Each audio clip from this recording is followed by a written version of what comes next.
I don't plan on being live for too long tonight. I really don't.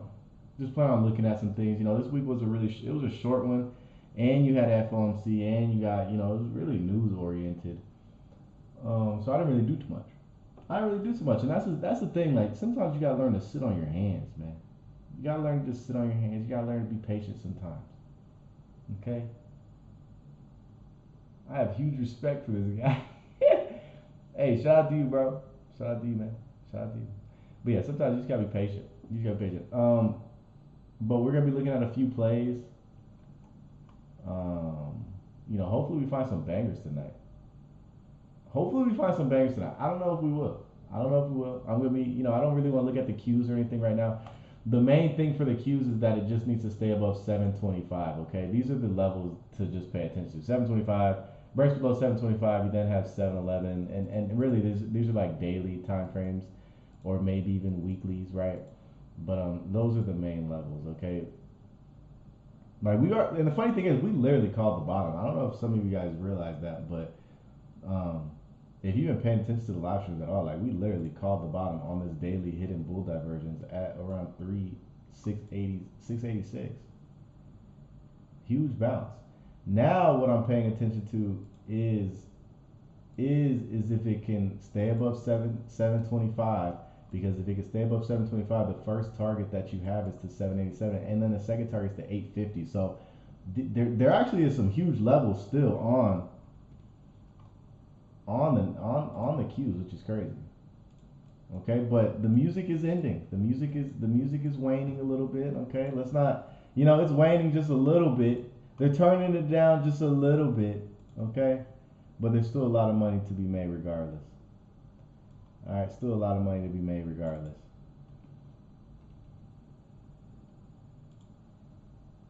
All right, bro, what are you doing? Still a lot of money to be made regardless. And yeah, I think the Qs could get to 787, maybe even 850. Like. But anyways, put in the comments some stocks you guys want to look at. We'll look at them. Put in the comments some stocks you guys want to look at. We'll look at them. Appreciate the likes you guys have sent. Appreciate the likes. Appreciate them. You want to look at, bro? Want to look at service now? We'll look at service now. Amazon. I actually kind of want to look at Amazon. Amazon. Let's look at Amazon. IIPR is crazy.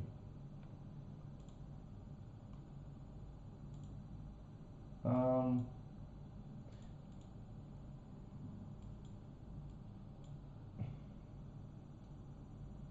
SMCI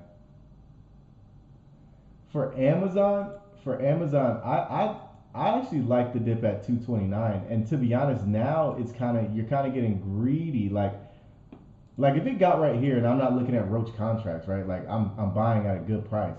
This to me looks like a good price to be getting into something like Amazon.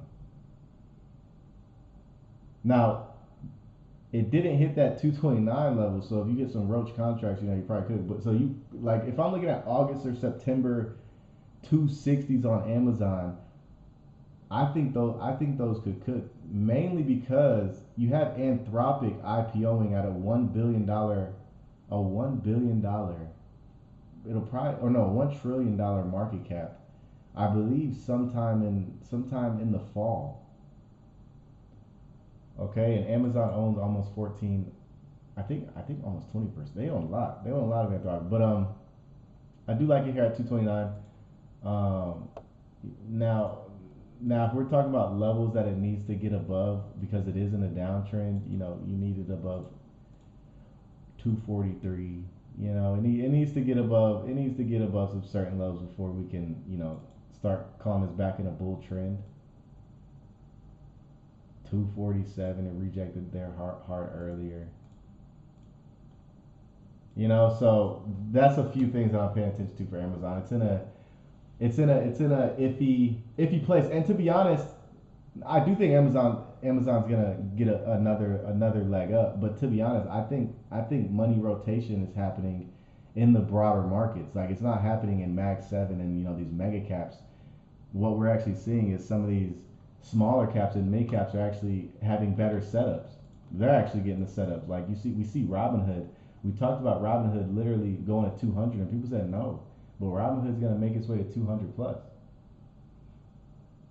Robinhood is gonna end up making its way to 200 plus because you have this hidden bull divergence that played out right here and it's playing out again right here, right? So it played out from here, hidden bull divergence, and then you had this massive move to 150, and now it's even deeper. And crypto hasn't really taken off, and Robinhood likes to move with crypto as well, and you actually see it separating from crypto and just moving by itself now. So now it's just double bullish in my opinion because I think crypto is going to end up getting bid, and Robinhood's just moving by itself. So this has price targets to 200 plus. I think it could probably even get above 200 plus, but let's just see 200 first, okay? I really like Robinhood. Somebody said Hood is a bubble. The whole market really is a bubble. And we know the bubble is going to end up eventually getting popped, okay? But when, that's the hardest part. That's the hardest part. But we'll be paying attention. Like, we'll be paying attention, right? Let's look at PayPal. We'll be paying attention. What I don't want to do on here is call out the top when, I don't think the top is here. And, like, that's just, like, nobody know. Like, that's one of the hardest things you could ever do, okay? I don't know the top. I don't know. I don't know. What I can tell you is that deleveraging when we get to all-time highs usually should be like if you're not buying if you're going full on risk at all-time highs again and again, you're eventually going to get caught up, okay? That's why I've been in cash like on that Monday pump that we got after he signed the peace deal. I mainly sold everything. But I'm looking to enter into some new things, so I'm hopefully we find some good setups tonight. I think TikTok has me not shadow ban, but like not showing. But that's okay. We're gonna post it on YouTube. People are gonna watch on YouTube. I could restart it. I don't want to restart it. Affirm. PayPal is ugly. Don't like it. Probably one of the uglier setups in the market. No, not interested. Too many good setups to be focused on something like PayPal. Let's look at now because you've been saying now for a minute. You've been saying now for a minute. We'll look at now. We'll look at now. And I'm actually a fan of these software stocks because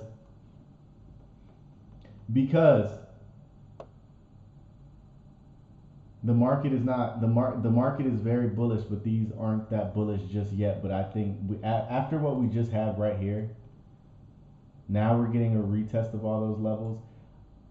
And to be honest, if now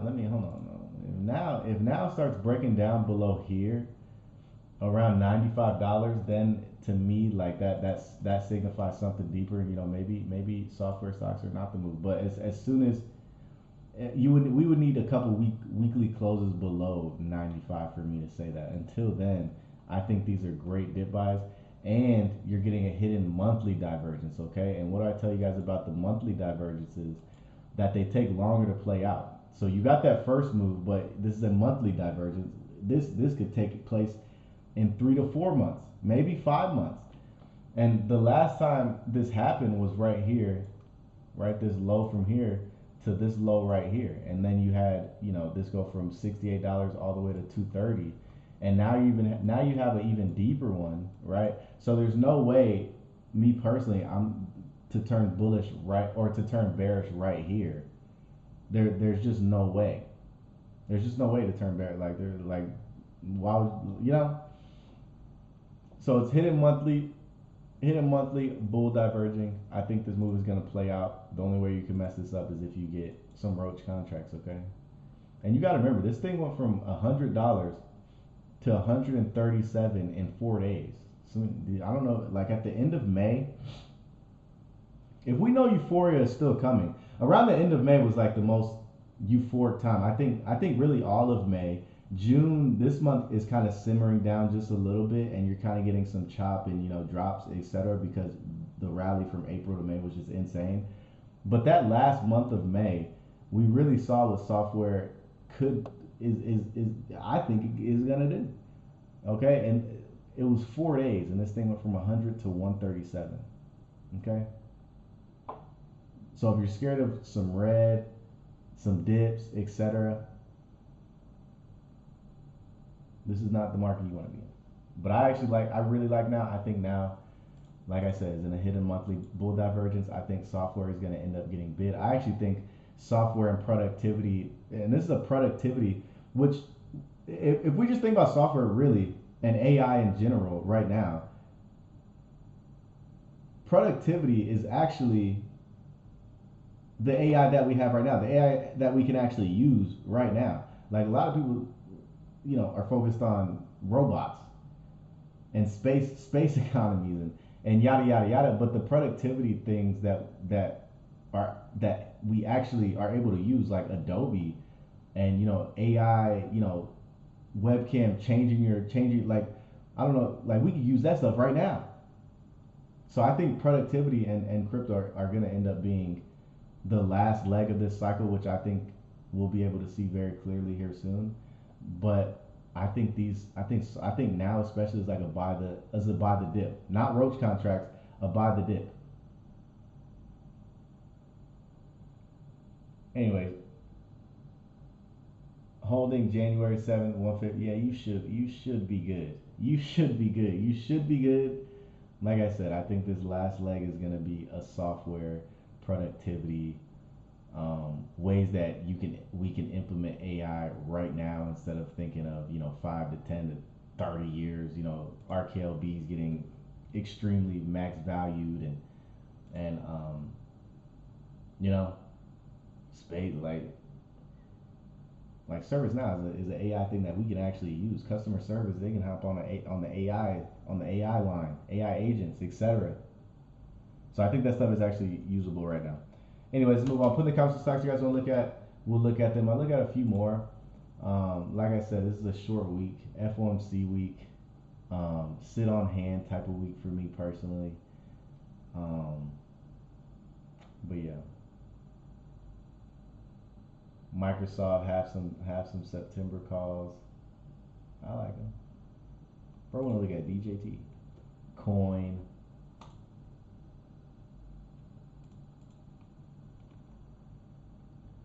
I'm not interested.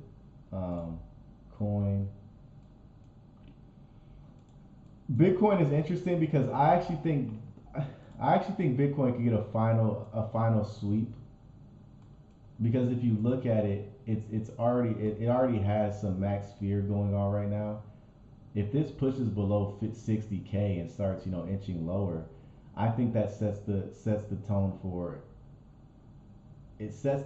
for people believing that the rally in Bitcoin is done, and fuel to the fire when this does finally start, getting that euphoric run. Like I said, I think markets have another euphoric run inside of it that crypto is going to take a part of, that software is going to take a part of, that the everything rally I think is the next thing, and we'll be able to see if that thesis is right.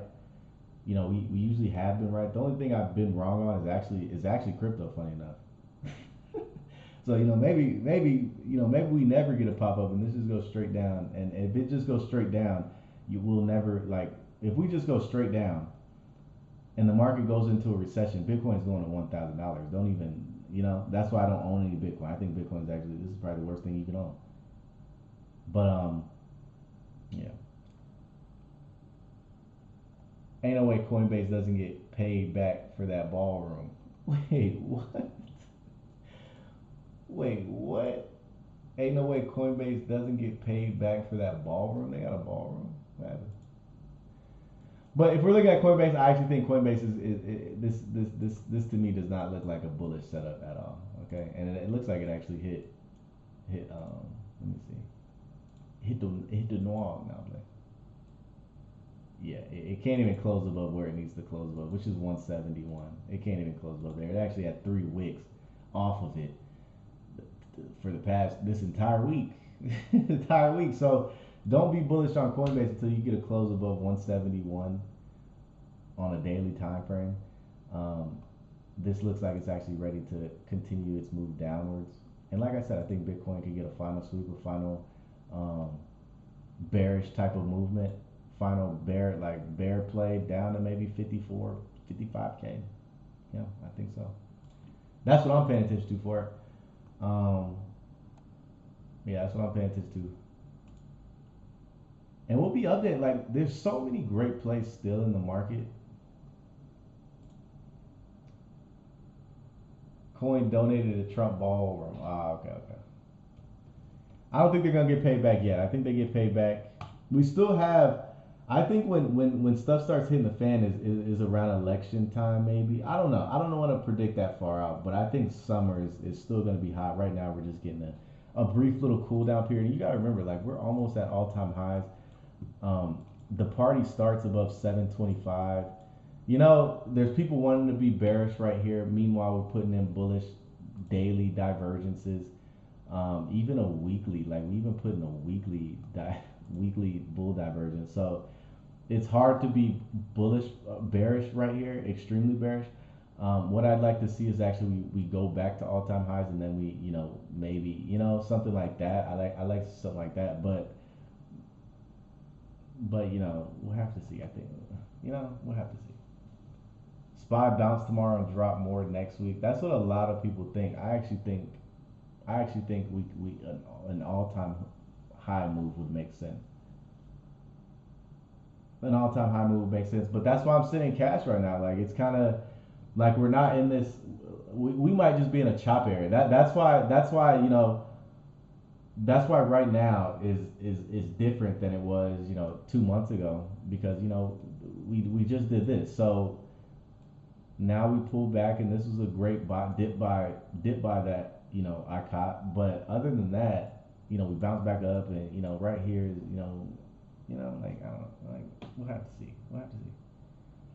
I'm just focused on good setups and specifically smaller cap setups because money is going to end up rotating into those and they're fairly easy to pump and they're fairly easy to go up and money people who have made millions on MU and Nvidia and all these other stocks that pump tremendously in the Nasdaq, etc. They're looking for places to put their money that they can make more money easily, right? They don't have to get into Amazon and try to get a 2x because that's more likely than not going to happen.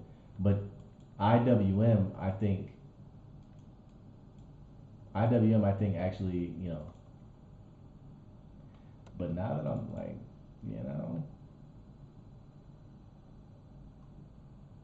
yeah, we'll see. Thoughts on now? We just looked at now. I think it's gonna be rocky into the end of June and pump. Yeah, exactly. Exactly. Like it could be like June. Like we just went off of we. Like a lot of people, and I don't want to lead anyone astray. Like right here, because we're not in now we're in a spot where you probably got to have you know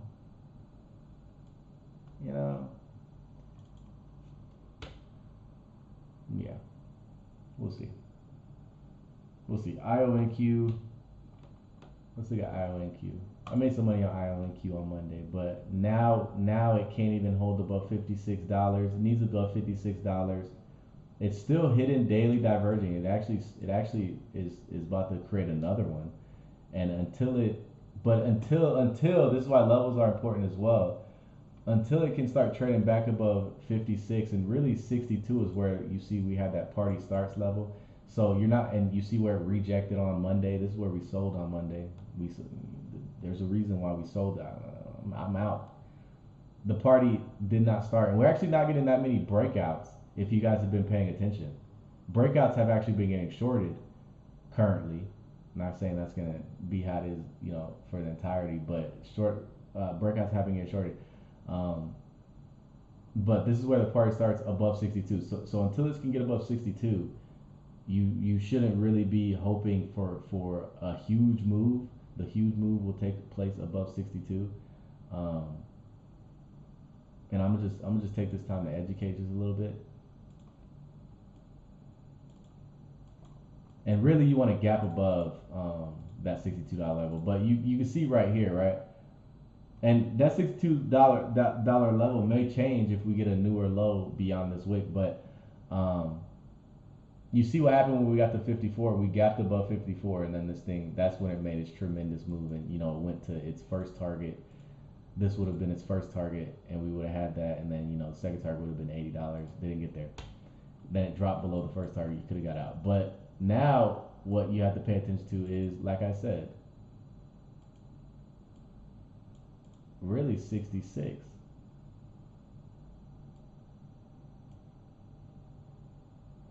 Yeah, really 66. But if it could get above 66, then you have it going to 84, 85, and then 103. So for IONQ, it's at the bottom of the range at 54, right? It's at the bottom of the range at 54. It's been chopping inside of here. To be honest, you could take the risk to reward right here, but you could take the risk to reward right here. You could get in the calls tomorrow, and try to play inside of this range. But to me, you could. What's up with Chinese stocks in the tank right now? Yeah, I'm not messing with China. I think China bull run done. The China bull run is done probably. And I actually had the Hang saying, going to at least above 30K. But if I'm looking at China and the fact that we're going up so crazy, I think China might be cooked. It might be cooked. I'm just paying attention to China. I'm not messing with China. Yeah, Bob, I'm not messing with it. But yeah, this is nasty work. Just disgusting. Just disgusting. Could be done. I think it. I mean, kind of already has been done. The top was in October. That October, interesting, interesting. But anyways, um, I will talk to you guys later, man. Appreciate the likes that you guys have sent. Um, I will talk to you guys on Sunday. If you have any questions, just hit me in the Discord and I'll talk to you. But anyways, link in the bio for anything. Love you guys, and I'm out. Peace.